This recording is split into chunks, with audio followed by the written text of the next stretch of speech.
Hello, everyone. I'm going to give everyone just a couple minutes to pop in. I see everybody joining. We'll get started in just a couple minutes.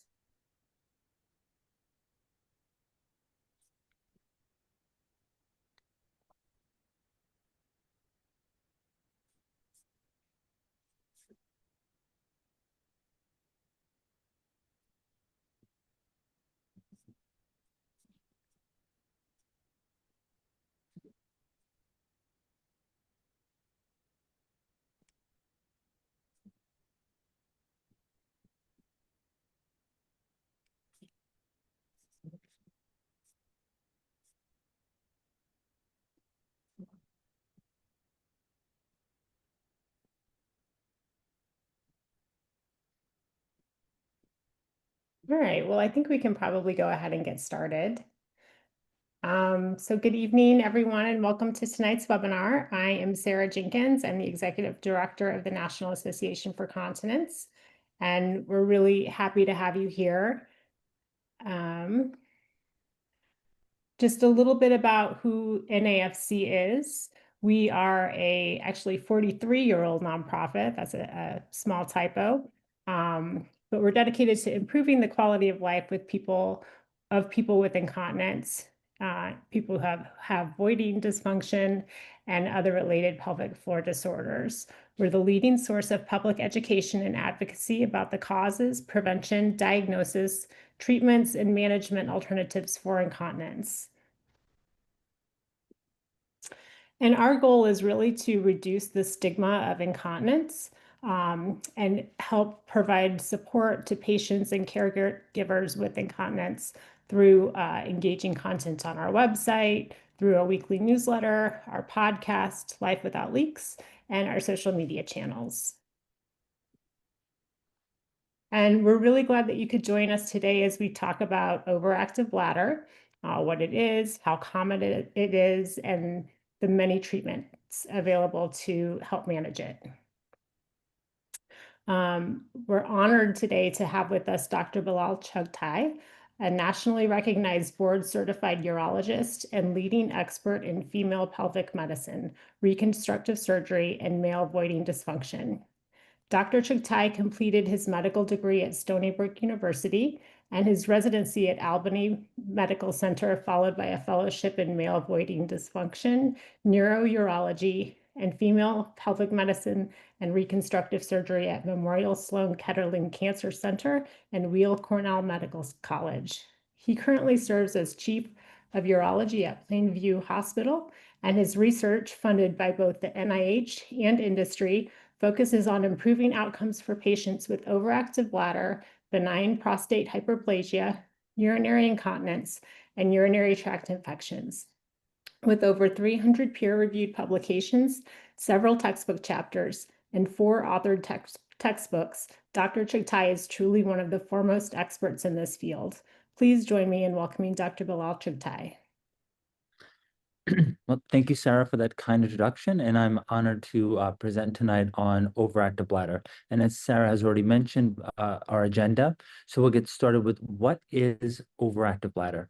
So overactive bladder represents urinary urgency with or without urgency incontinence. Incontinence meaning leakage of urine. This is frequently associated with frequency, meaning that you're urinating on a very short interval between one urination and the next, and nocturia, meaning that you're getting out of bed at night to urinate.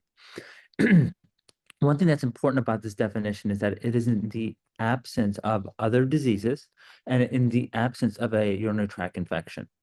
And this is defined by the International Continence Society. So what are the key symptoms to summarize?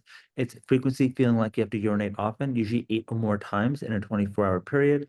Urgency, which is a strong, sudden urge to urinate, which is difficult to hold. And if you're not able to hold it, that's when it's called urgency urinary incontinence, which is the involuntary loss of urine preceded by a feeling of urgency. It's also commonly associated with nocturia, which means waking up 2 or more times at night to urinate.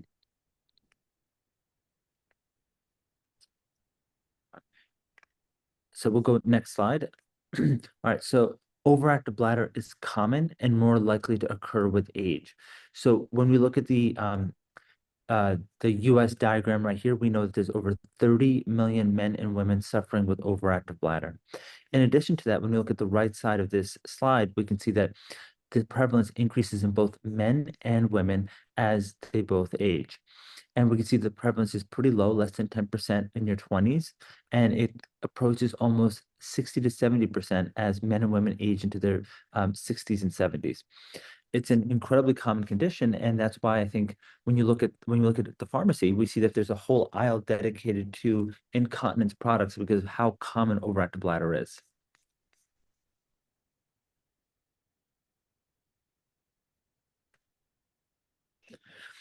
Now, when we take a closer look at this and a deeper dive, we see that overall, about 16.5% of men and women report overactive bladder symptoms, and this becomes more common as we age. Only 6 out of 10 patients will talk to their doctor about overactive bladder symptoms. And when they do present patients are suffering an average of 3 to 5 years before presenting to their physician. In addition to that, when we look at the people who actually start treatment, only 3 out of 10 people, so about 30% of people will start treatment. Now, when we look at the prevalence numbers, when we break it down with men and women again, we can see how uh, the prevalence goes from like single digits in our youth all the way to double digits when you get to be 75 or older.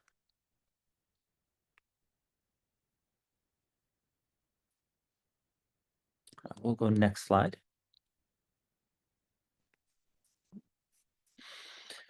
And when we look at what overactive bladder incontinence, we know what the symptoms are, but because of its unpredictable nature, we know that it affects quality of life quite a bit. So what does that mean? It can affect both men and women. It's associated with certain comorbidities that affect both social function, the ability to go out, physical health, like how you feel, mental health, like things like depression, anxiety, and the ability to work as well. We know that these other conditions, such as sleep disturbances, can also coexist in almost 1/3 of men, almost half of women, and depression can exist in almost 13% of men and almost 1/3 of women. When we look at nursing home residents, we know that incontinence is exquisitely common there as well. Where almost 30% are almost always incontinent, 30% are frequently incontinent, and about 20% are occasionally or 20% are occasionally incontinent. So the point is that this is a very common condition, right? And it has comorbid conditions that exist with it, and it has effect globally on the patient, both in terms of social function, physical health, and productivity. When we look at its impact in psychosocial functioning, we can see from a physical standpoint, it limits your ability to do certain physical activities. Like, for example, if you're going out for a walk, you have to plan out walks so that you know where bathrooms are. For patients, also, it's difficult for sexual activity because you want to avoid being in a situation where you have to suddenly have an urge to urinate. A lot of these patients will also require specialized underwear and bedding because they don't want to ruin their clothes with incontinence episode. And this also leads to debilitating things like depression, lack of self-esteem, fear of lacking bladder control, fear of also smelling like urine. In turn, this leads to being less social. So it's hard to go out because you gotta have to have regular access to the bathrooms. In addition to that, there's also a social stigma around using the bathroom very frequently. From an occupational standpoint, there's certain jobs which absolutely make it very difficult to go to the bathroom, and you can have easily decreased productivity, even early retirement. And when it comes to dealing with these bothersome overactive bladder symptoms, patients often resort to other coping mechanisms and they delay seeking treatment. And a lot of times this comes with the fact that people believe that this is a part of aging when it doesn't really have to be. So when we look at the psychological impact, what are things that people feel? Commonly, we hear about things like anger because patients get upset that why is my body treating me this way? You also feel embarrassed, like you don't want to smell like urine. You don't want other people to know what's happening. You can get anxiety about making sure you know where bathrooms are, planning all your trips around bathrooms as well. You're worried and frustrated because of the sequela of overactive bladder as well. And eventually patients also sometimes feel hopeless, being like, I don't think I can get this better. And a lot of patients it's very difficult for them to get out of the house and do activities because of all the impacts that overactive bladder can have on these patients.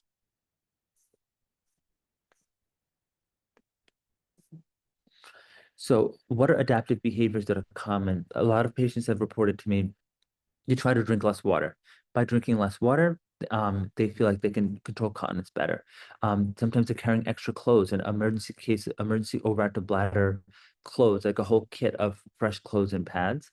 You're planning ahead. In other words, you want to make sure that you know where every bathroom is. And there's even apps for this where people have the ability to find where bathrooms can be. You also want to limit travel, right? Very commonly that patients are limiting travel to make sure they know where toilets are located. And sometimes when you're going to big cities, you want to avoid situations there because of the fear of not having a bathroom. Sexual activity becomes difficult because you don't want to be in a situation where you have to suddenly go to the bathroom. And also wearing pads, which sometimes can be even visible under clothes.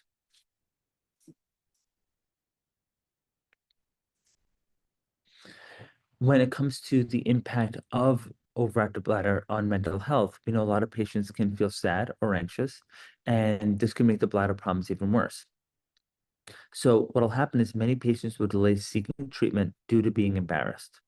Others will also have, when you have underlying anxiety, depression, or patients who are depressed, that can also lead to less treatment seeking behavior.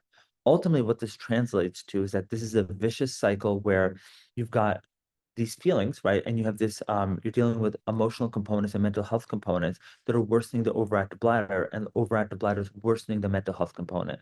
So that's why it's so important for us to talk about this disease with our providers.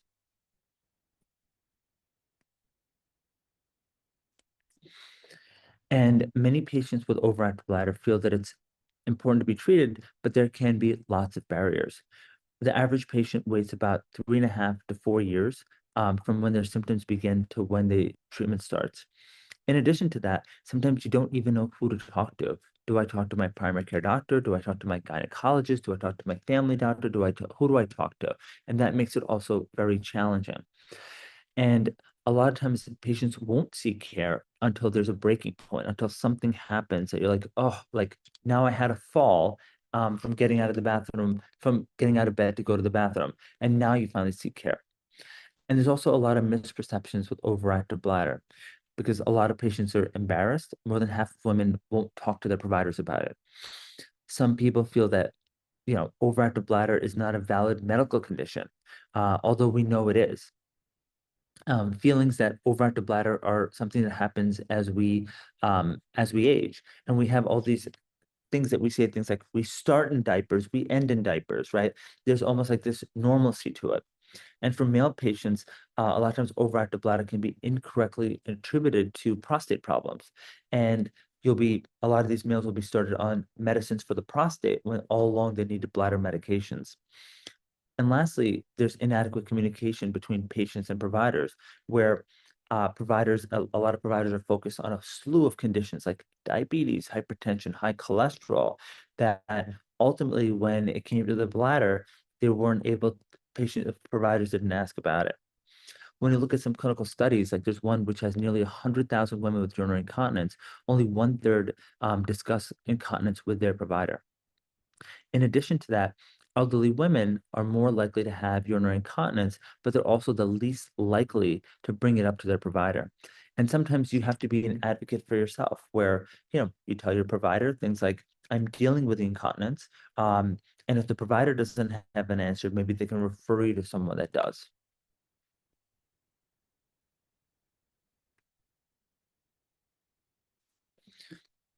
And if overactive bladder goes untreated, it can definitely lead to other problems. Like as we talked about, it can lead to increase in falls because you have this sudden urge to go to the bathroom. You don't want to ruin your bed. Urinary tract infections, it can be falsely diagnosed as that, leading to increased use of antibiotics. And it may also increase the risk of antibiotic resistance. What can also happen is that if the skin is constantly moist, that can lead to skin irritation, and skin irritation can eventually lead to pressure ulcers or ulcers around the uh, vaginal or general area. And what will also happen is that as you're limiting your activity, you can have worsening physical function, higher rates of obesity, and it's very common to have hospitalization, especially in older women, because of the fact that this leads to long-term care placements. So the point is that overactive bladder has significant sequelae for patients who suffer with it.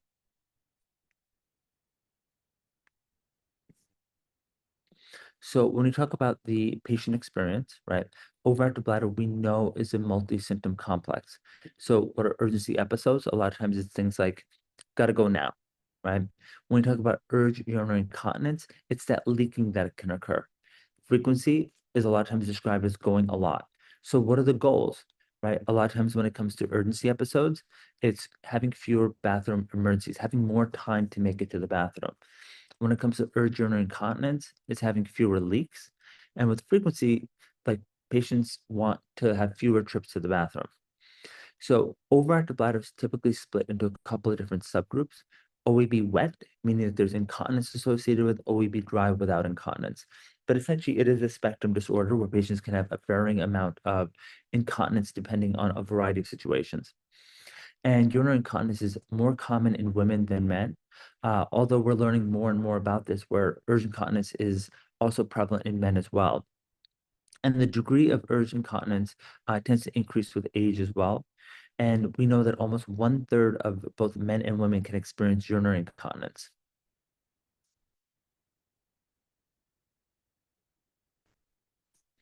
So, what causes overactive bladder?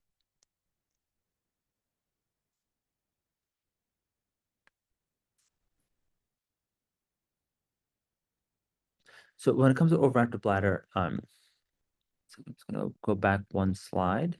There it is. Okay. All right. Overactive bladder, we're not crystal clear on sort of what causes it. We know that there could be due to increased nerve activity that occurs as we get older. It may be related to more inflammation that occurs. So we don't always have a set way of how we know overactive bladder occurs. It does seem to be very much associated with the signaling between the brain and specifically the pontine micturition center and the bladder itself. And ultimately, the consequence of this is that it leads to going to the bathroom um, in a more frequent and more urgent fashion. But ultimately, it seems like overactive bladder can is likely a very multifactorial condition. So diagnosis. So typically, if you're going to see a doctor for urinary incontinence, we always start off with medical history, typically a physical exam, typically including also a general exam. There'll be a test of the urine to rule out things like infection. You want to rule out things of blood because you want to rule out things like bladder cancer and other issues. Um, Very commonly, your doctor is going to ask you about how much symptoms affect your everyday life. And when it comes to overactive bladder treatment, there's a shift in paradigm. We used to have a very stepwise approach to it, and now it's more of a shared decision making, where it's going to be you and your doctor are going to work together to choose the best treatment for you. And this could be a variety of things from dietary changes, medications, or even possibly procedures.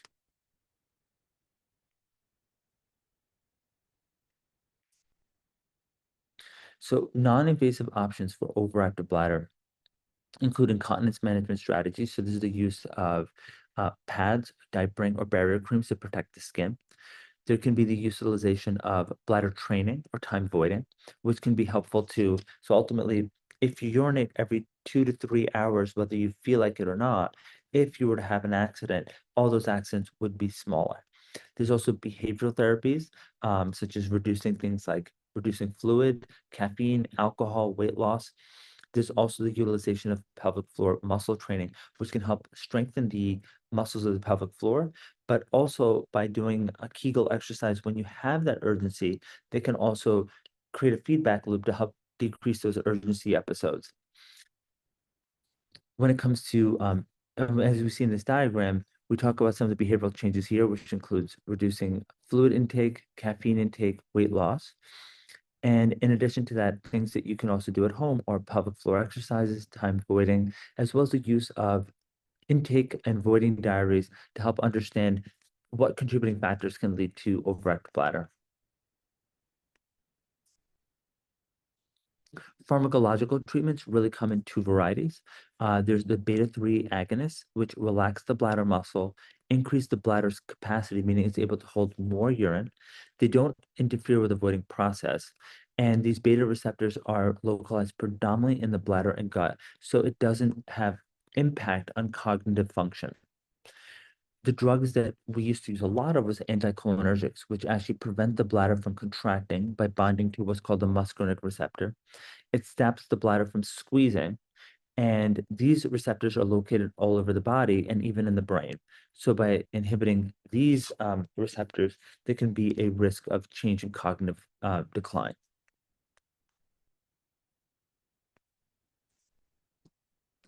Minimally invasive therapies, they come in a couple of different varieties, and there's new therapies that are also coming out for this.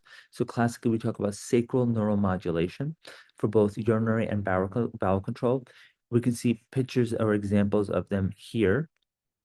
And essentially, these reduced urinary incontinence episodes and also utilized for non-obstructive urinary retention and chronic fecal incontinence.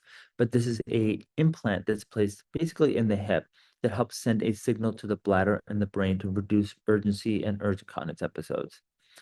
The next is percutaneous tibial nerve stimulation, which is a non-surgical treatment which uses electrical pulses that go to the tibial nerve near the ankle. And this is a nerve that also goes to the S3 nerve root, which also goes to the bladder. This nerve is also connected to the bladder control centers and the spine. And these regular sessions, usually do about 12, will reduce urgency, frequency, and incontinence. The last treatment is something called Botox, and Botox is administered on a schedule roughly every 6 months, and this helps increase bladder capacity, the volume at which the bladder first contracts, as well as compliance of the bladder. So the point is that we've got a lot of good options for overactive bladder. When we talk about future directions in overactive bladder, there's really a big emphasis on patient-centered care, focusing on symptoms, treatment goals, and quality of life. So the way I try to explain it to when I see patients is that essentially we have a partnership here, right? Our first visit, the goal is to rule out all the big bad things. And then after that, we're really focused on what is bothering you and how we can make that better. For some patients, it could be something like urinary frequency or urgency that really bothers some patients. So for other patients, it can be the nighttime urination where they're really worried about falls. And our goal is to work together to find the best treatment.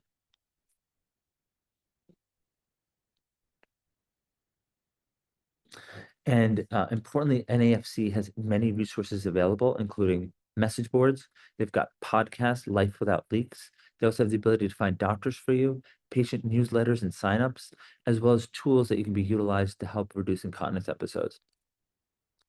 Following this webinar, there will be an email shared that has all these resources listed out for you. Thank you so much, Dr. Chugthai. That was great. And yeah, we'll send out all of these links to you after the podcast or after the webinar, excuse me, as well as a link to watch the replay. So you'll be able to go back and touch up on areas that maybe you have questions on. Speaking of questions, we do want to take some time to do some Q&A. So if you have any questions, please place them in the Q&A, and we'll do our best to answer them. Thanks, Sarah. I can start with a few questions. And for those joining us tonight, if you're looking for the Q&A, if you put your cursor down towards the bottom of the presentation, there should be a bar that comes up with a little question mark. And you can click on that and you should be able to type in your questions. Thank you, Dr. Chughtai, for that very informative presentation. We have a couple questions here. The first one is, do I need a urologist or can I see my gynecologist? That's a great question. And the answer is that there are definitely some gynecologists who can, treat this and do administer a lot of the therapies. I think the most important thing is to bring it up to your practitioner, whether it's a gynecologist, a urologist, or even a primary care doctor. A lot of times they can start you off with behavioral therapies, medications, and therapies that they're comfortable with. But I think the first step is we got to start the conversation. Great. A few more coming in. Keep the questions coming and we'll answer as many as we can get to tonight. We have a question on, do pelvic floor exercises help men?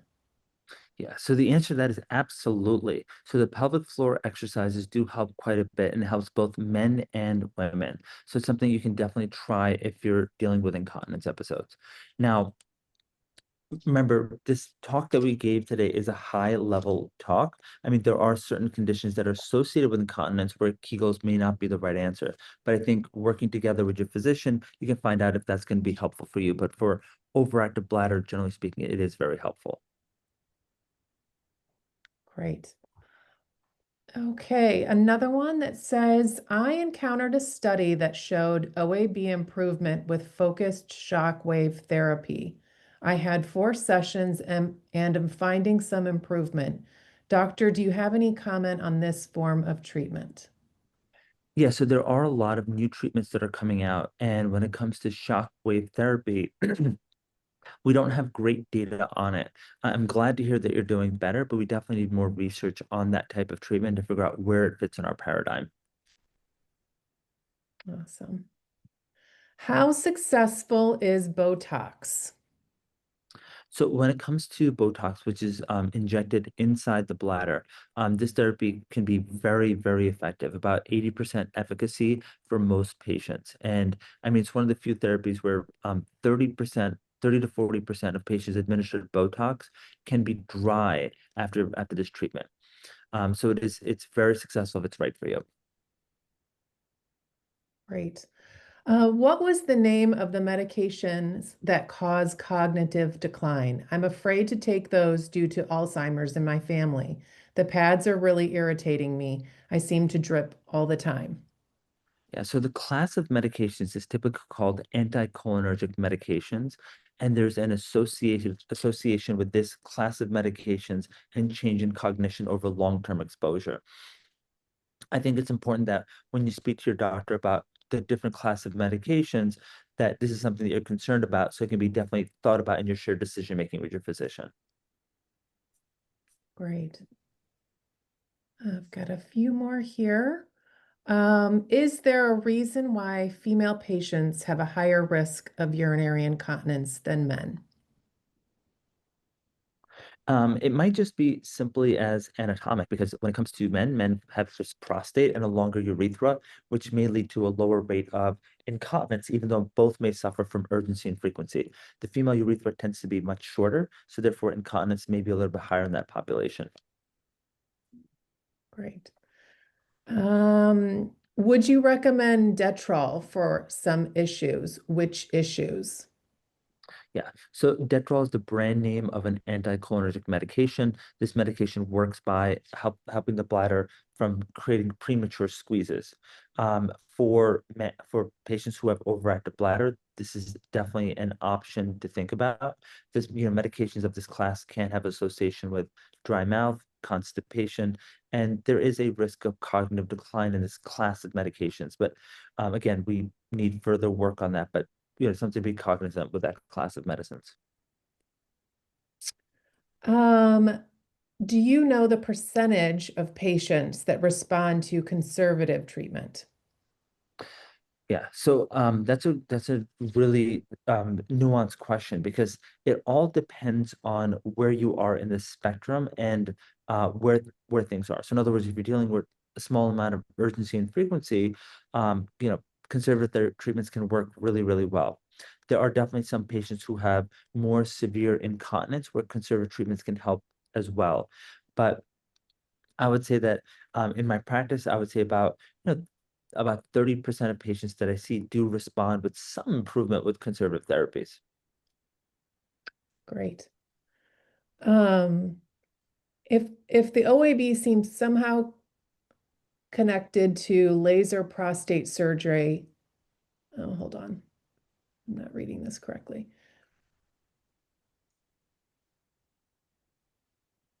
Okay, I think this is after laser prostate surgery, if they got OAB and it was connected to that. Does that mean the surgery was not successful? And what is your experience regarding other interventions? For example, Tulsa Pro as a next step.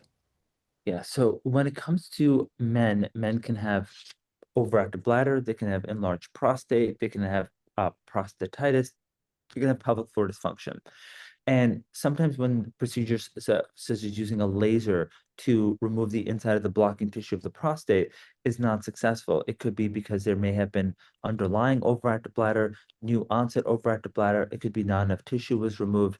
So the point is that whenever that occurs, we need more information. Typically, by doing a test called urodynamics, we could understand bladder function. And if there's still persistent blockage after these procedures, a procedure such as the use of you gave an example of Tulsa, but there's a slew of BPH treatments that could be appropriate for you. But I would work very closely with your urologist to figure out first what the likely cause is that the laser prostate surgery didn't work and sort of what next steps would be. Okay, great. Do you have time for a few more? We've got a few more here. We're here. Okay, let's do it. I have a bladder sling for the past 10 years and to continue with estrace. And I was told by my doctor to drink 60 ounces of water. Um, so yeah, I mean, bladder slings for incontinence are typically used for stress incontinence. So it's leakage with cough, laugh, sneeze. So those can work really well for cough, laugh, sneeze incontinence. Estrace can be very helpful for those who have vaginal atrophy or dryness of the vagina, or those that have recurrent urinary tract infections. So those are definitely treatment options, but for slightly different conditions. Now, if you're drinking 60 ounces of water, and we know the bladder is roughly around 10 to 12 ounces, you are going to go to the bathroom probably every, for probably at least 5 or 6 times from that alone. Now, if you're having overactive bladder symptoms like urgency, frequency, incontinence, we have to see if that amount of fluid is appropriate for you. But that's where using a bladder diary can be helpful to uncover sort of what's happening. And you may need further testing to figure out if you're still having overactive bladder symptoms. Yes, and we actually have a bladder diary on nafc.org if anyone is looking for that. It's free. You can download it. It's a nice PDF to keep track of your symptoms. And it's We can very helpful for us providers to really understand sort of why incontinence is happening. It's a very underutilized tool because of how much labor it involves, but it really does help us clinicians quite a bit.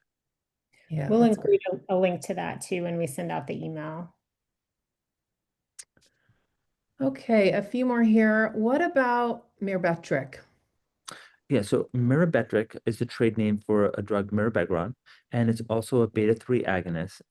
It can be useful for overactive bladder, and it's definitely an option for both men and women with overactive bladder. Great. I think this might have been a follow-up to if you can see your gynecologist. The other question is, what do you think about urogynecologists? I think urogynecologists are very well suited to treat overactive bladder, and it's a great place to start with if you're having issues with your bladder. So I think seeing a urologist or urogynecologist can definitely point you in the right direction in terms of treatment options. Awesome. So this is great. Somebody asked about beginning a bladder diary and bringing it to their doctor. What do they need to record? So as I said, definitely check out on nafc.org. We've got a chart that you can fill out, but maybe from a doctor's perspective, what are you looking for when they come in with that diary?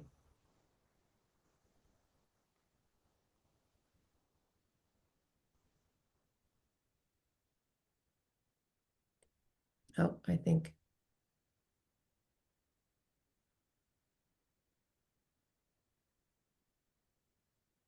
Did you get that question? Or did we? Which question? Okay.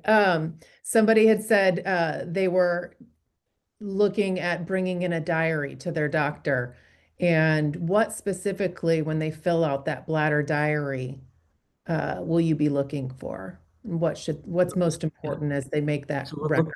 looking Yeah, so we're looking at a couple of things. One, we're looking at the frequency of urination. We're Mhm. looking at the how many urgency episodes you're having, incontinence episodes that you potentially could be having. In addition to that, like how much you're voiding per void, to figure out bladder capacity. And sometimes for patients who are getting up multiple times at night, we want to figure out, do you have a small bladder capacity at nighttime? Are you producing too much urine at nighttime? So it really helps us uncover sort of like how the bladder is behaving at different points during the day. And for some patients, sometimes I've got patients who are drinking 5 to 6 cups of coffee a day, and sometimes that can be too much for the bladder to handle and causes a lot of diuretic effect. In other words, makes you produce more urine, in addition to the fact that it directly irritates the bladder. So these things are helpful for us to figure out how to help guide dietary behavioral changes as well as uncover sort of what's happening. Great. I take a medication every morning for high blood pressure. I drink 1 liter of water every morning, 3 cups of coffee, and 1.5 liters of water during the day. Should I back off the fluids to reduce the need to pee? I can't give up coffee. Of course, nobody can. We I need would it never, to. I would never ask you that. I know, I won't make it. Will pelvic floor exercises really help?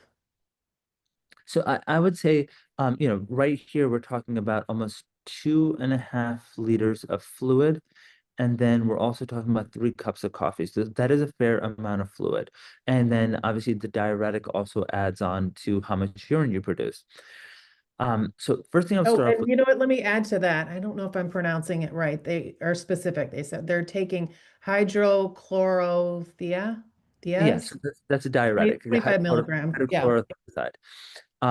So ultimately, I think the pelvic floor exercises are not going to hurt you. They may help. Now, when it comes to coffee, not all coffees are the same. Sometimes certain roasts, like dark roast, or sometimes more acidic coffee will cause more urgency frequency. And sometimes Interesting. by simply reducing the coffee by instead of 3 cups, maybe down to 2 cups can make a huge difference. In addition to that, like you are drinking a lot of fluid. Now, I don't know why. I mean, if you're dealing with other issues, like if you have chronic diarrhea or your doctor told you to drink that much fluid, it may be worth having a conversation to see if you can back off on that. Not a tremendous amount, not get rid of it altogether, but maybe that liter could become a half liter, right? And that can make a huge difference in how frequently you have to urinate. That's great. I'm a male with a history of prostate cancer. Now I have stress incontinence and overactive bladder. I just started Gemtesa, which seems to help a little, but the incontinence is still there. Any thoughts on that? Yeah.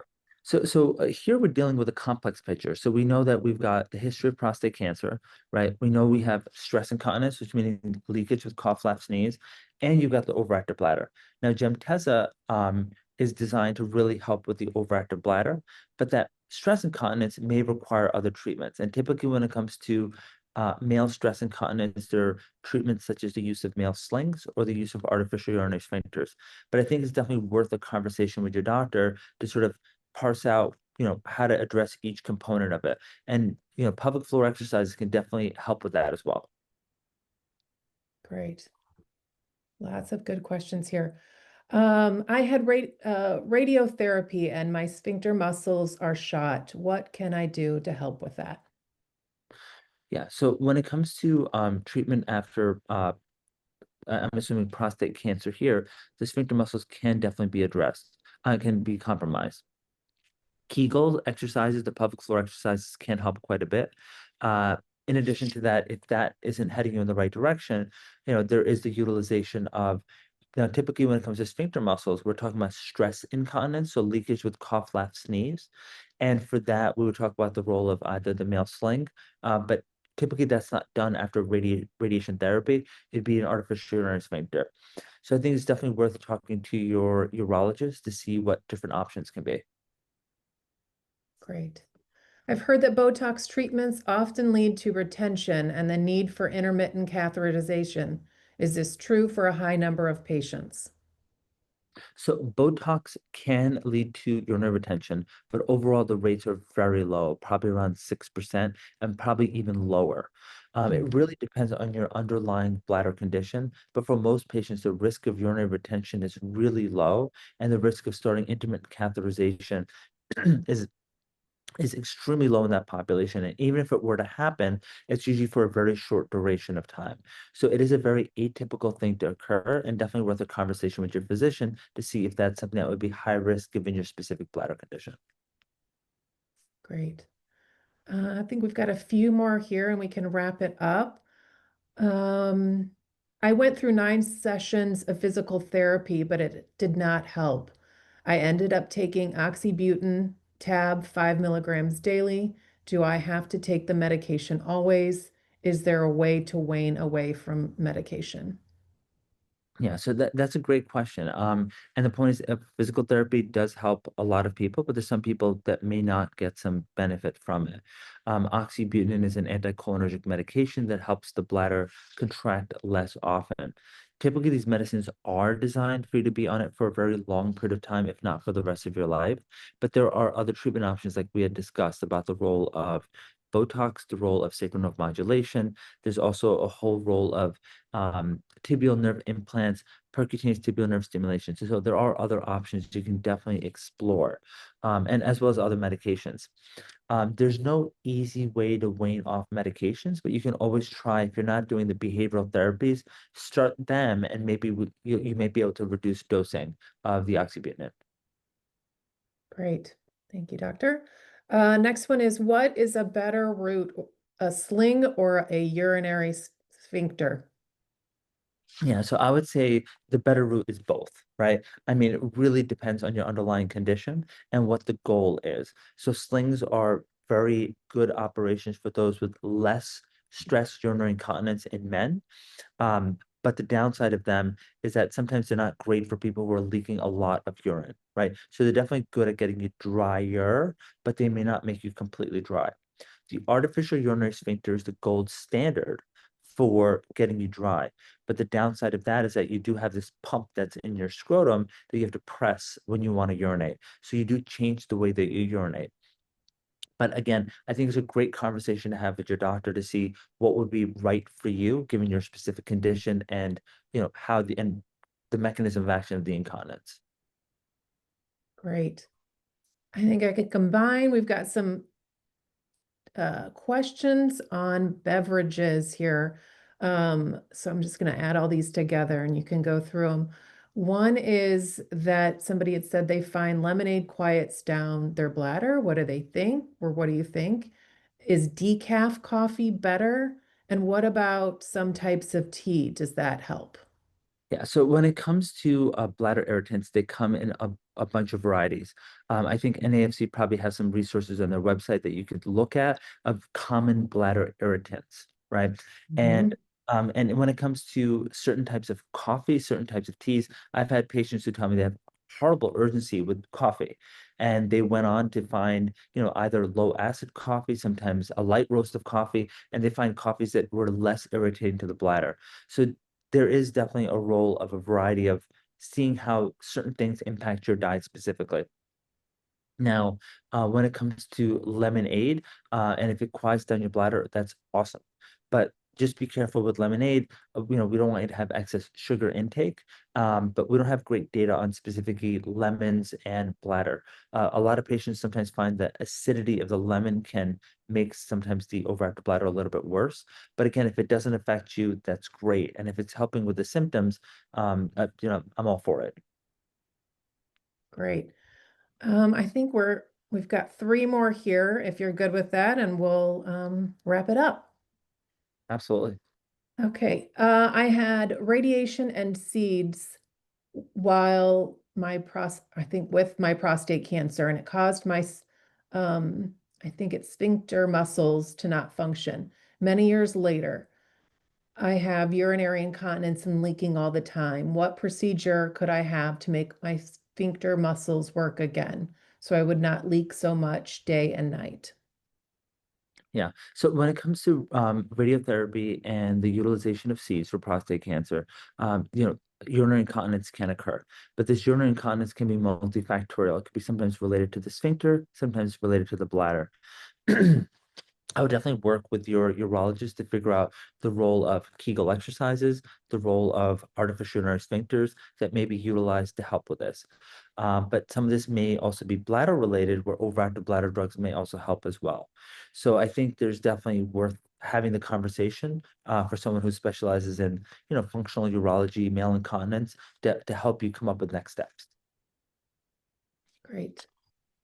In my experience, Kegels really need a physical therapist or someone who knows how to explain them properly in order to do them correctly. Is it more than just squeezing the muscles in the pelvic rectal area? Yeah, so I think when it comes to Kegel exercises, when we think about it, no one really taught us how to urinate. So some for a lot of patients, Kegels can be fairly difficult to isolate the pelvic floor muscles and how to contract them. Um, so I do think pelvic floor physical therapy can help quite a bit. When it comes to squeezing the muscles, yeah, it is a function of squeezing and holding, and depending on which person you work with, they'll give you different patterns of squeezing for it. But we don't have great data on differentiating. Should it be long squeezes, short squeezes, how many sets you should do per day? We don't have great data on it. So I definitely think there's a room for us to learn more about how to apply this to our patients. Great. Well, that was a lot of questions. Thank you so much for going through all of them and for taking us through this presentation. Well, thank you for including me, and I hope everyone has a wonderful evening. Thank you, Dr. Chugthai, and thank you, everyone. Look for the email follow-up in your inbox in a day or two, and we'll have the replay along with all the links. Great. Have a good night. Bye, guys. Thank you. Bye.